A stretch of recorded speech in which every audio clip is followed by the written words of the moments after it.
ছাত্র জীবনে জামাত করি নাই, কিন্তু জামাতের প্রতি আকৃষ্ট হলাম ছাত্র জীবনেই।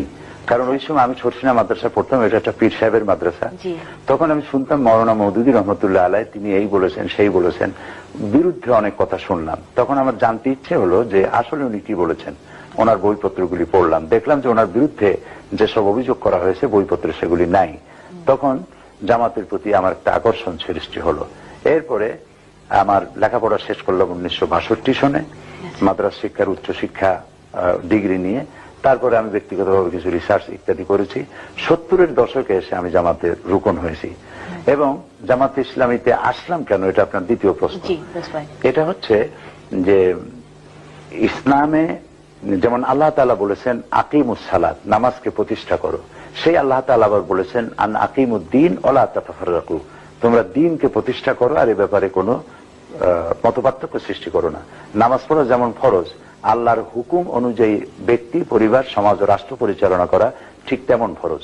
সেই জন্য এই ফরজ দায়িত্ব পালনের জন্য একটা দলে শরিক না হলে একাই কি এটা করা সম্ভব নয়। সেই জন্য আমার দৃষ্টিতে একটি সফল আন্দোলন আমি খুঁজলাম, যেটা এমন যে এই মুহূর্তে দেশ যদি হাতে পায় তাহলে দেশটাকে পরিচালনা করতে পারবে। শুধু একজন মৌলানা পীর হলেই তো হবে না। বহুত মৌলানা পীর এমন আছে যাকে যদি এখন যদি কোনো ইউনিয়নের চেয়ারম্যান বানায় দেওয়া হয় তাহলে 1 ঘন্টাও চালাতে পারবেন না। একটা থানার ওসি বানালে চালাতে পারবেন না। এটার জন্য আলাদা যোগ্যতা প্রয়োজন।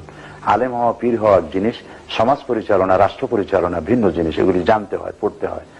এবং এই আন্দোলনকে পরিচালনা করার জন্য পত্রিকা থাকতে হয়, তারপরে সাহিত্য থাকতে হয়, বিভিন্ন সেক্টরে কাজ করতে হয়। আমি দেখলাম জামাত ইসলামী এমন একটি দল যার অঙ্গ সংগঠন আছে অনেকগুলি। শ্রমিকদের মধ্যে কাজ করছে, নারীদের মধ্যে করছে, অমুসলিম নাগরিকদের মধ্যে করছে, প্রশাসনের মধ্যে করতেছে, ছাত্র ছাত্রী, চাষি, সর্বস্তরে। এবং তাদের সাহিত্যের একটা বিশাল ভান্ডার আছে এবং পত্রপত্রিকা আছে, বাংলা, ইংরেজি, উর্দু, আরবি, ছাত্র সংগঠন ইত্যাদি সবকিছু আছে।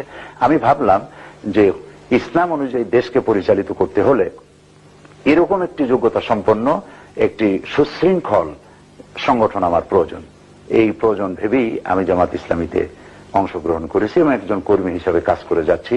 এবং আল্লাহর কাছে আমি দোয়া করি যেন আমার জীবনের শেষ মুহূর্ত পর্যন্ত আমার প্রিয় সংগঠন জামাত ইসলামীর সাথেই আমি থাকতে পারি।